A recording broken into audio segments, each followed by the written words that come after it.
Okay, hi guys and welcome to the show. Today we're going to be doing a very quick episode of wristwatch talk.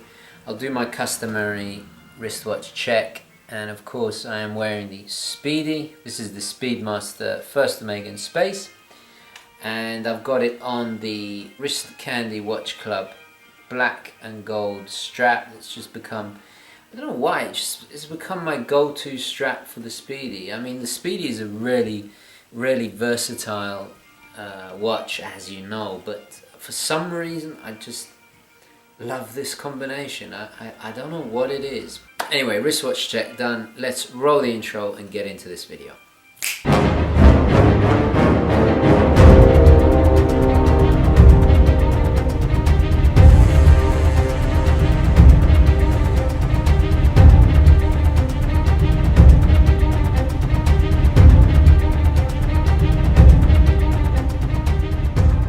Hi guys and welcome to the show. Now I have indeed received my Junghans timepiece. It's the first Junghans timepiece I've ever owned. It's a little bit different than what you guys probably were expecting, but actually I'm in the process of deciding another Junghans. You see, I'm buying two. We'll get to that in just a moment. But before I get to that, the other day I was walking down getting my daily paper, and it occurred to me, well, firstly, how soon Christmas is upon us, and the New Year, in fact. And I was starting to think, what are my kind of purchasing goals, my long-term, short-term, medium-term goals, purchasing goals in terms of watches for the new year. This watch collecting bug that we have, a lot of it does stem from childhood. I realize that a lot of the early watches that I really love or have aspired to have were from childhood. I mean, Submariner, definitely. I mean, when I saw it in Dr. No, I think, when I was a child, actually at this time of year, at Christmas, maybe that's got something to do with it. Maybe there's a connection there between, you know, Christmas and wristwatches, that, you know, some kind of subliminal psychological connection or something. I don't know what it is, but for some reason around this time of year I start thinking about what watches I want to get in the new year. And one watch that I absolutely adore is the Girard, the Aliens watch, the Seiko chronograph. It's a very retro, it's kind of got this kind of 70s vibe about it, but somehow it's very futuristic. You know those early sci-fi films like Silent Running and that had that kind of retro look. It's embedded in my consciousness from childhood, and I've got to get it. You know, I have to have it. And I think also it adds a different dynamic to my collection. It's fun, it's different, it adds a bit of kind of flair, and personally I want to get my hands on one. You know, I've never seen one in the flesh, so I definitely want that. Another one I've noted, now you guys, I've mentioned this before, I really want to explore more vintage pieces. The other day I was having a conversation with, I think, Elizabeth from Scotland, if I remember correctly, in the Urban Gentry Facebook group, and we were discussing vintage watches, and she really likes vintage Girard Perregaux watches. I had a look at a few on Google, and I gotta say I really like them too. Elizabeth was, and I hope you don't mind me mentioning your name, if I'm not going to give you a full name, but mentioned that she liked the Art Deco ones, and I found some stunning Art Deco Girard Perregaux. Maybe I'll share them with you on the screen here. And they definitely caught my eye, and the beautiful thing about them is they're in the smaller sizes, which, you know, is less favorable these days. I mean, people are returning to those smaller sizes, but I think you could pick up some real bargains. And that also, so that's definitely on the list. Vintage Girard Perregaux is definitely on the radar, as is vintage JLC. Brand that I will definitely buy, whether it's vintage or new, by the end of the year. And when I mean new, I mean a newer model, not vintage, is a Juge de Coultre. I will definitely own one by the end of the year. That's definitely, without a doubt. I think that's a kind of, let's say that's a medium-term goal. Short-term goals, definitely the Seiko, and another short-term goal is the Junghans. I'm going to get another Junghans after I show you the Junghans I've just bought. So 2 Junghans, those are short term.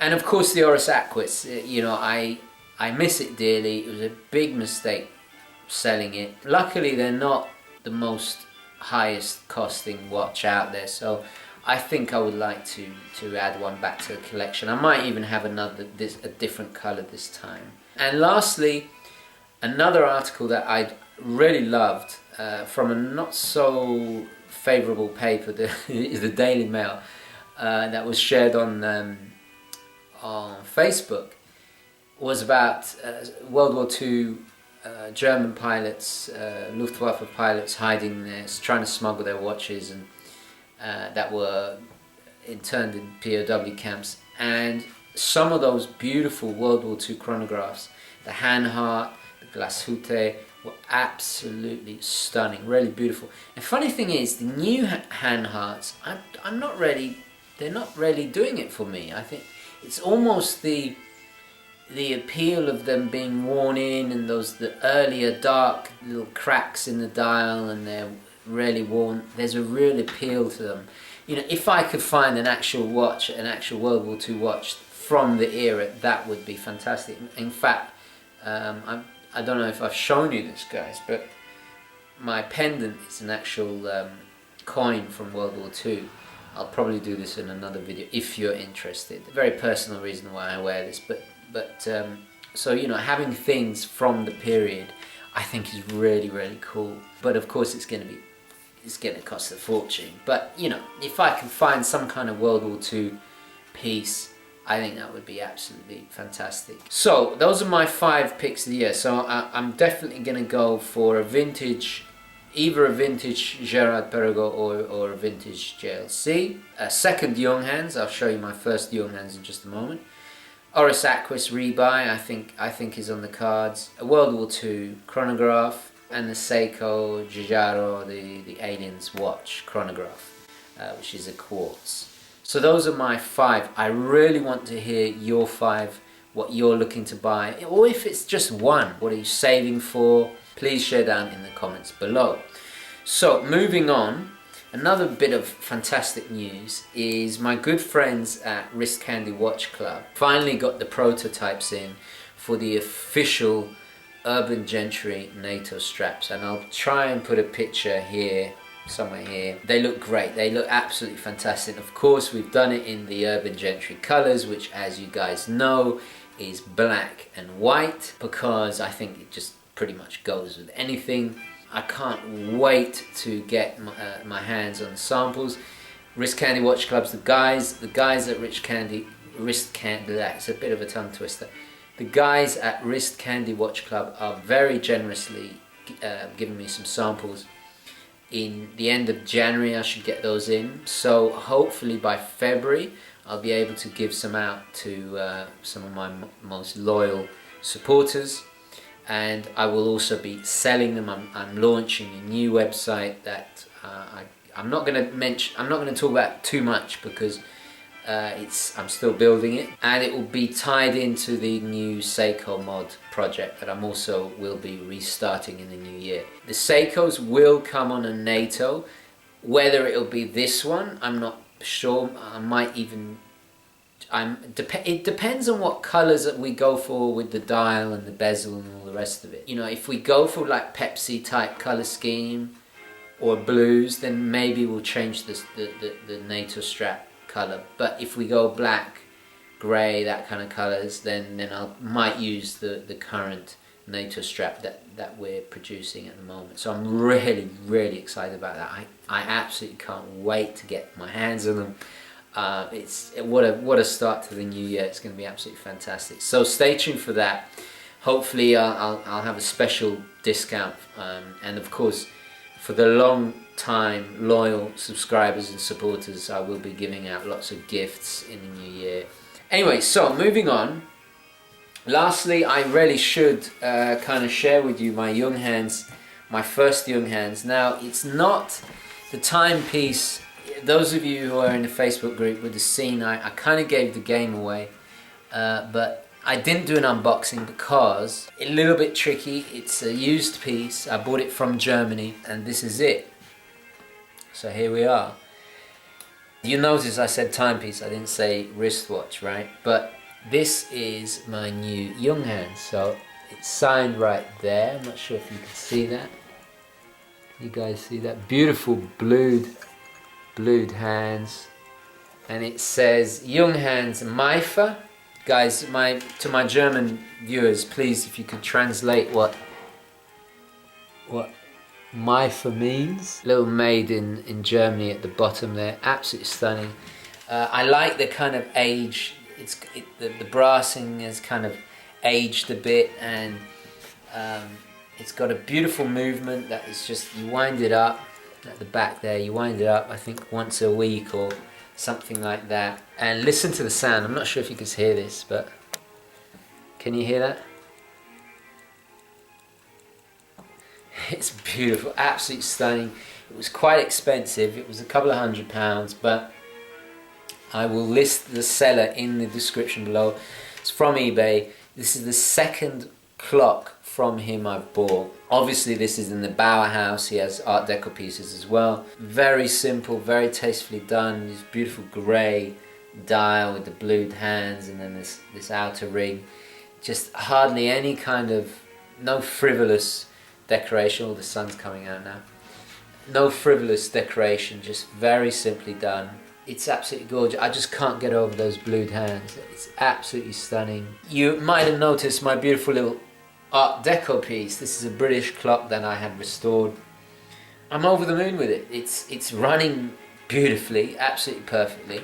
Anyway guys, I'm going to wrap it up there. Now quickly before I go, I just want to say a bit of an apology to my friend Klaus, who allowed me to share footage of his new Nomos in the earlier wristwatch talk.